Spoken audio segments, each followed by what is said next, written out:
Mm-hmm.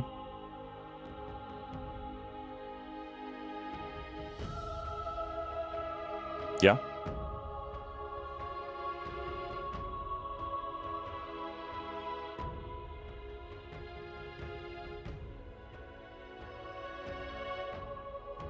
Hmm. The oomph. Tell me about the oomph. That's for another time. Alright, alright. Still in the middle of the week. Shadow Fiend, alright, so that's gonna give them a bit of flash farming and some damage dealing. So that's oomph. Alright.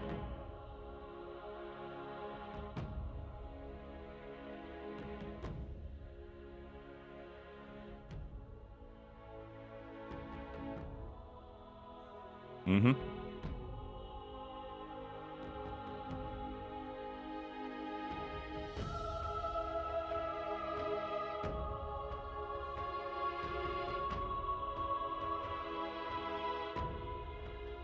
Yeah. Yeah.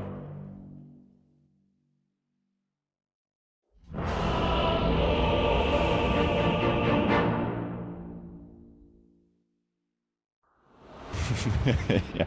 Yeah. So it's kind of like a few months ago when we just constantly saw Ember Spirit and Coddle, because you knew that you can just constantly keep spamming those low cooldown abilities off.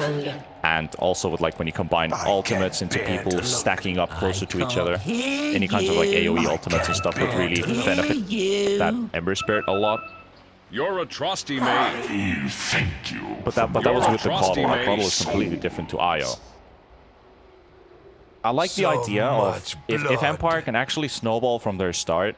You did mention they really have a hard time taking down buildings, and also Roshan is difficult, even with Kunkka. It's not the best, but it really puts a lot of fear onto Viking GG whenever they want to like leave the group and go and farm a lane, push a lane out, because they do have that wave clear. Grimstroke should be fine, Wind Ranger should be fine, but Underlord, if Underlord doesn't have a really stellar early game, it can be an easy target to pick off every time he shows up.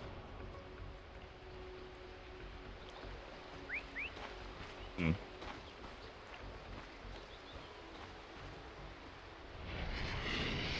I do not Yep. Could be worse. Could be worse. Wait, no, it couldn't. Oh, wait, no, it couldn't. I think my mini-map is bugged. Hang on, let me check that.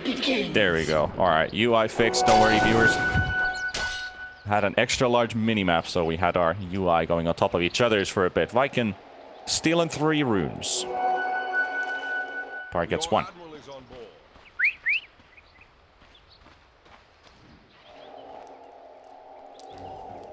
Worth?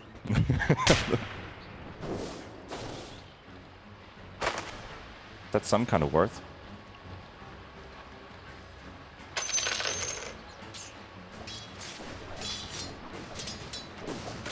Yeah, I guess you can still maybe try and shift some power treads to the Midas, but I guess you still need to go Midas anyway. Viking GG, you're strongest in the mid-game.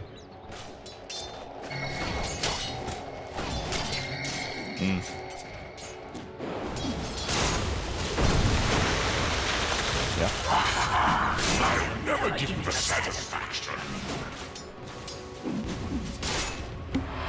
Step lively now. Your admiral is on board.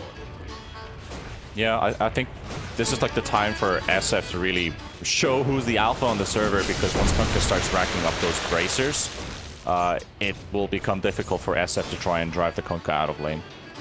So he really needs to show that dominance early.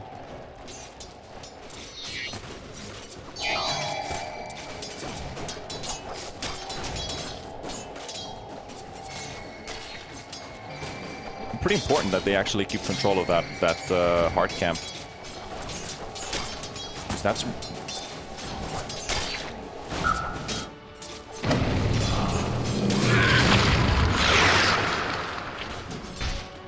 yep.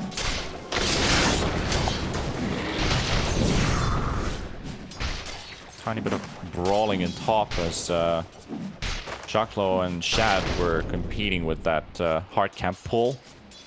Shad actually does get the bigger last hits from the centaur, so that's extra dosh.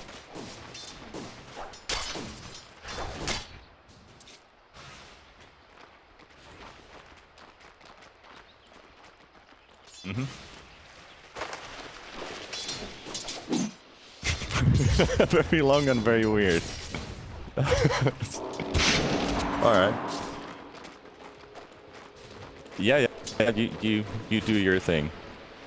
That's why you're here. Wait, what? Can you copy paste that to me? Oh. Just want to take a glimpse at it.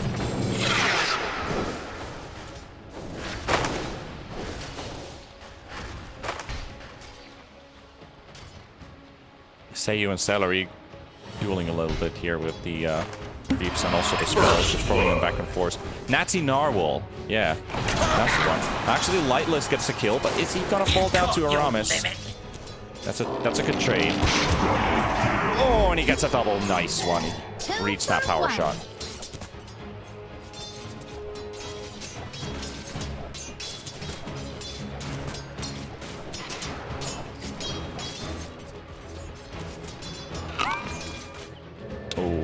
Oh no, yeah, that's a long walk of shame.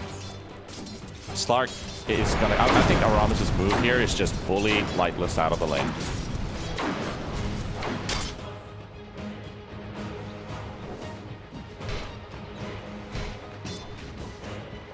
Yeah.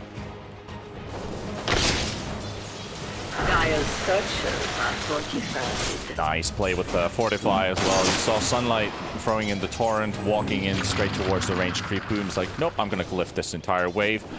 There's a denied haste rune, Seiyu. 200 HP, but Celery unable to finish off the Lion.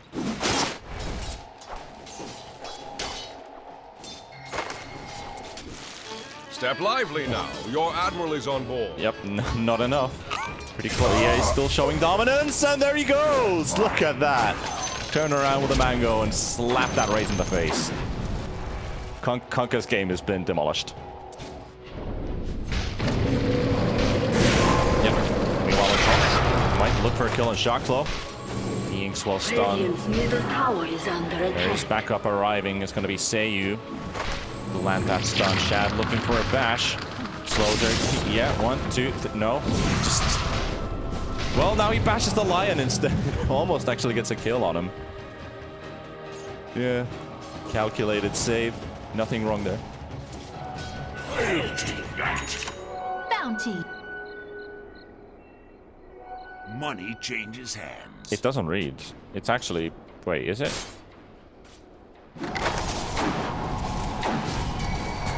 Funny. Yeah, it doesn't actually show anything on the bottles who owns it, because usually there was like a text on it. But I guess... Yeah. Oh, come on, come on, come on. Get that Lion. Slap him. Hex in the face. Inkswell to get that extra movement speed to walk away. No jump available. Get that jump stun.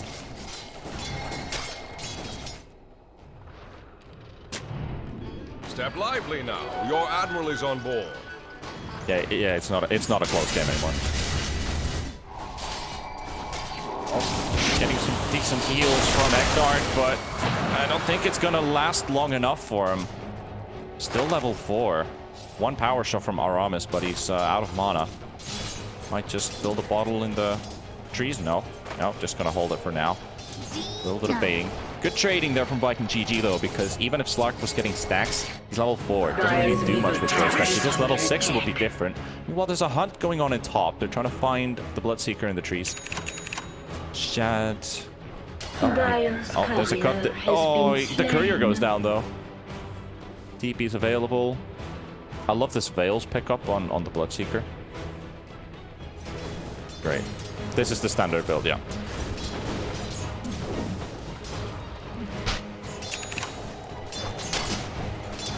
Mine is under attack.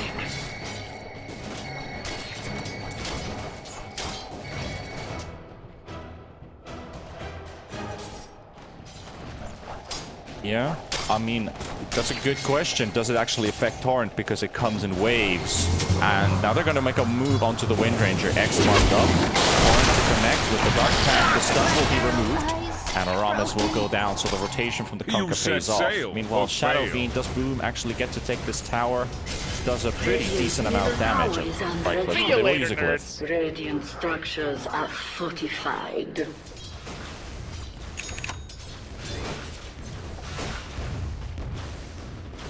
Radiant's middle tower is under attack.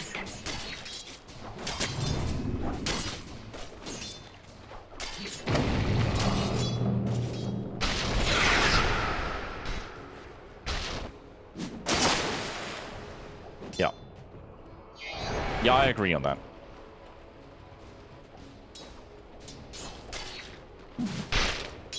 Yeah, Shat needs like one more creep for level 6. There we go. So they have Chrono. They could get a good stun lock with Inkswell and Chrono into maybe another Lucky Bash or so, but they won't make their move yet. Slark hits level 6 in bottom meanwhile, so Lightless is going to get that health regen to kick in. Though he's not doing that bad, to be honest. Like 3,100 in net worth, only 200 gold behind the Faceless Void, who is building his Midas right now. For Shaklo, Chrono will be used in top while there's a fight going on in bottom at the same time. Can they kill? Lion will go down. Shaklo will survive. Eknark runs out with 140 HP, so no kills in bottom, only the Lion, and that's your Chrono used.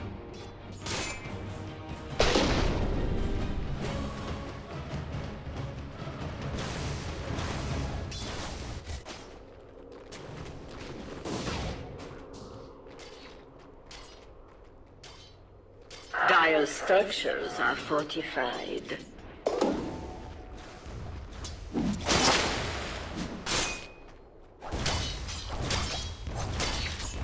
Yeah, I was thinking the same too. Like, shouldn't you just TP bottom and go with the team, have 3 people, maybe 4 people, get an objective, like push the tower down or something?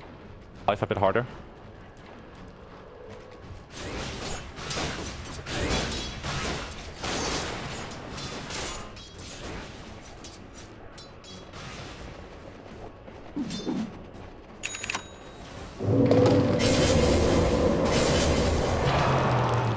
Sunlight takes an awkward amount of damage from Boom. Shaklo's here. Rupture will be used. SF will use his ulti to zone them away. The fear will connect. Now he's just chilling. Just chilling. There's backup coming in, though. And there's Io. It also say he was coming in. Boom, he is tanky. 1,400 HP. Aram is coming with a power shot. They won't be able to save this Shadow Fiend. Come on. Come on. They can't even get the SF down. They do get the stun from Shaklo, but Saju, can he get it? Yes, they can. Lightless finally gets the final kill, and Toby, it's a bit late for the party. Just throwing the root, but that was a team effort from Empire, and they finally got it down.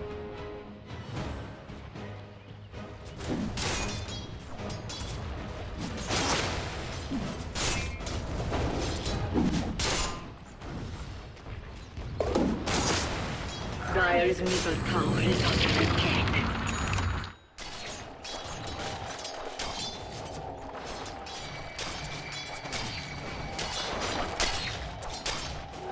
Bounty.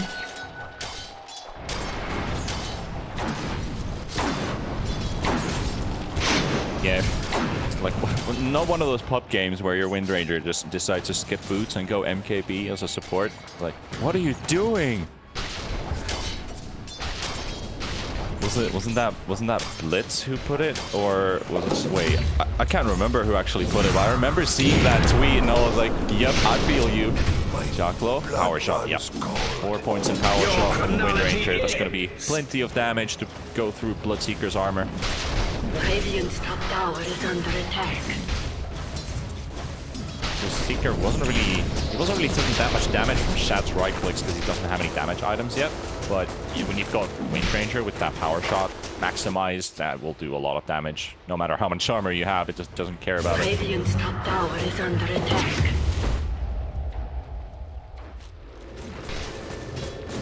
Yeah. Radiant's top I guess tower this has was what they were fallen. waiting for.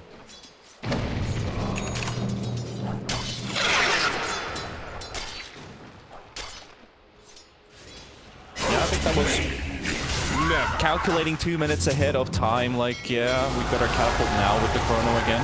Ooh, relocate is coming in. Cancelled. Yeah, they're not coming. I think, was that the...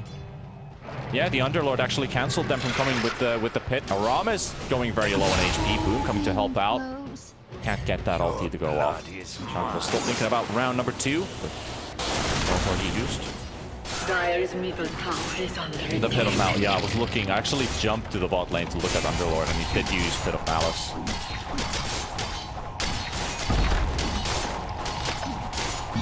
I try. I mean, these are the things, like, if you caught that, that would be awesome. For me, there's a fight going, I'm jumping in another lane, looking like, oh, did he use a spell? Could have just clicked the hero portrait, but, you know, getting rid of the rust. Just scraping it off my hands.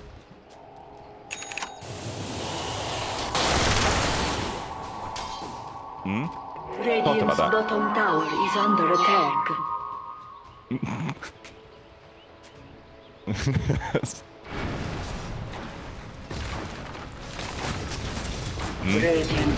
Remember, actually last year, I used to co-cast for Drag and Drop when we did, like, Epicenter or something.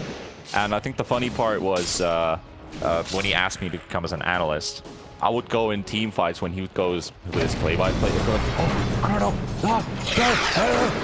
Yeah. You know, like, I would actually say, like, actual words and things that were happening, but it kind of sounded like that to him in his ears. And every time I did a sound, he would pause. because he told me in the break, like, stop doing that. I was like, okay.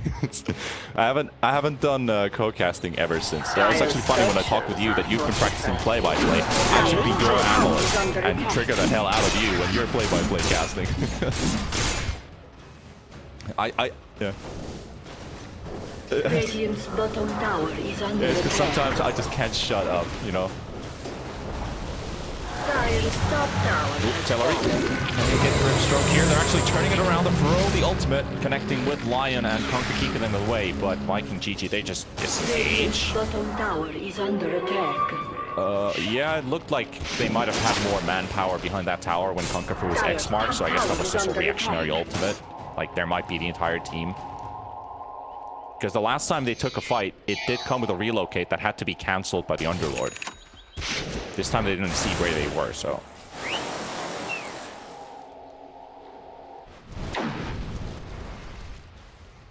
Radiant's Wait, bottom just shifted tower away. is under attack. Yeah, he just changed Crimson to Solar Crest. Minus armor. Yeah, I was thinking about, like, we thought about the physical damage aspect here for Viking GG, that's their advantage. So I think definitely... Wait. X Mark's already out. Yeah, X Mark's out, so he's going home. Yeah, with the Solar Crest, you can definitely buff up this Faceless Void a lot more. Minus armor too. That gives them Roshan too with that Solar Crest, because it doesn't look like there's anybody else in their team that can actually carry it. Now we got a BKB on SF before the last.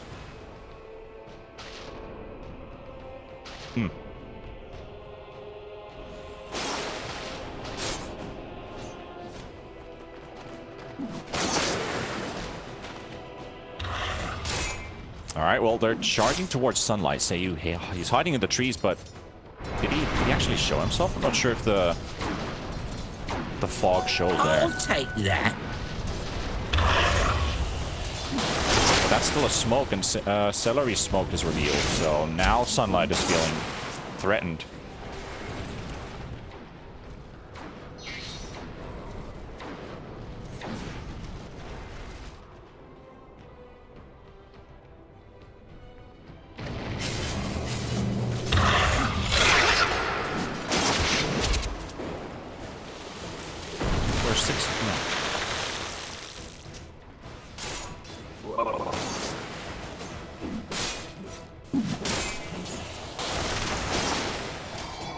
One funny factor here is Empire's not actually playing with a snowball. I mean, not that they ever actually got to do it. Knowing that Viking GG with, like, Shadow Fiend, they can just flash farm and kind of keep up with the pace, even if they were losing objectives. They haven't really lost more than just 2 towers in 16 minutes. It's not bad. It could be worse. when you think about Slark, IO, Bloodseeker, and the Kunkka also, who can just dish out a lot of damage early on. But I think mostly thanks to Groove, they've been able to hold that much ground. How well they're keeping up with Viking GG.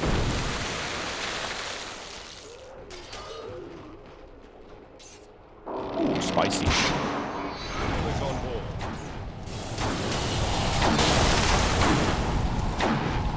Yeah.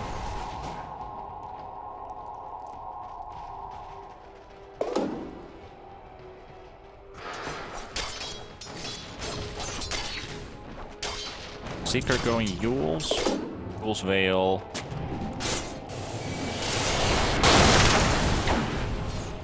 Toby's threatening Empire with his existence here in this lane. Yep.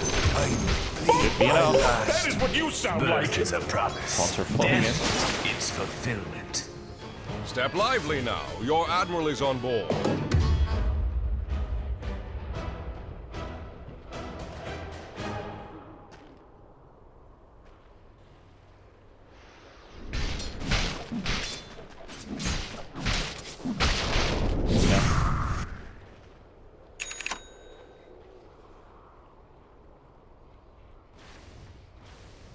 Yeah.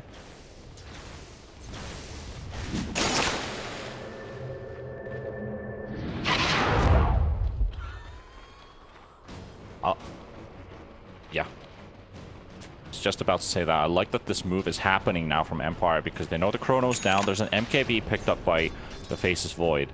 But they should have the damage with these three. They've got Finger, they've got both. They have Solar Crest on Kunkka. Now they just need to make it count. Good scan. Some panicky pings coming in from the Void. They know to dodge this. Just waiting. Yeah, okay, well that was a good idea, but I feel like Viking GG is like one step ahead.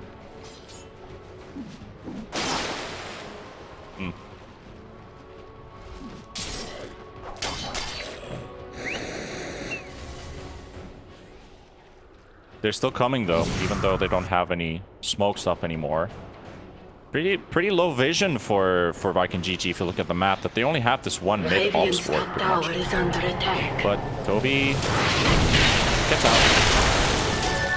So the pounce ends up hitting the Pit of Malice. Are fortified.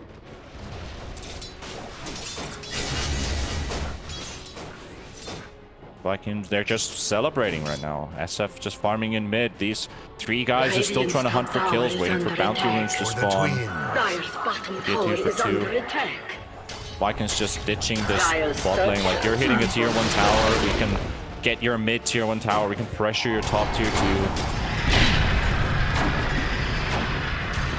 Time is money. Dire's bottom tower is under attack. Yeah. Hey.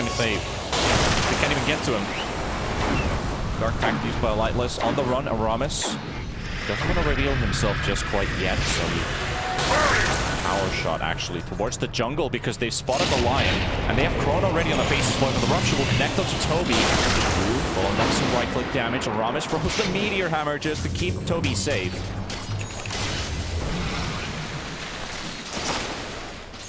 Yeah. They're still going at it. The cores are pretty far away from the supports, but if Underlord can get something to happen here, Sunlight, very alone. Doesn't have any teammates to help him out. He gets used into the air, and he's just going to get nuked here. To connect on Toby, he's taking a lot of damage. Shot goes into the Chrono, and he's got the IO. He's got the fuck inside it to him. Lightless is in really big trouble here. They're just going to ignore the Slark for now. He does pump his ultimate, tries to TP away. Not going to happen. Not today. When Aramis is there, 3 heroes gone from Empire. And Mike and GG, they are running on top of him. 12,000 gold ahead.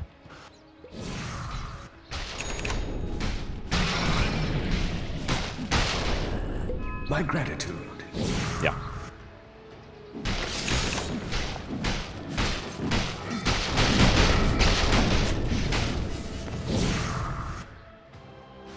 Radiant's bottom tower is under attack. Yeah. Radiant structures are fortified. I think the biggest question that's rolling in my head right now, if you go to where we saw that fight, I'm going to draw it to you on the ground. Why does the Kunkka go here when the rest go here? Was it just because of the Void threat? Because he just left himself completely alone, surrounded by Viking GG heroes. And then he draws the rest of his own team into the bait that was set by Viking GG. But can they get to Boom? Jackalope throws in the Rupture. See you later, Buff by Boom, nerds. TP away, yeah. See you later, nerds.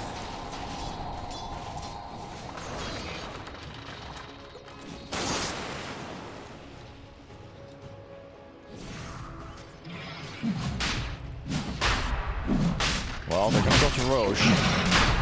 Lightless hitting down first.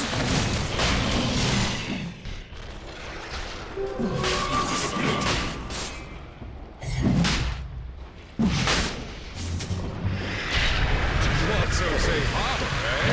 Spark forward to Toby. Silence connecting on Sunlight. Lightless forces the Yules of the Underlord. There's also the Grimstroke ultimate onto Lightless, but there's nobody else there. It doesn't actually connect on anyone. Oh no, no. Shot jumping in. Shotclaw should be going down on the Bloodseeker. While Toby's only hunting for the next target, it's going to be Eknard. Xwell, nice X-Torrent back towards. And there we go, the Meteor Hammer finally catches him. Eknard and Shotclaw down Sunlight. Being chased by Shad. There's also a Celery throwing to the slows, and Kunkka is just getting slapped by golems and maces and everything. And now Lightless. Yeah, GG. They've had enough of this slow.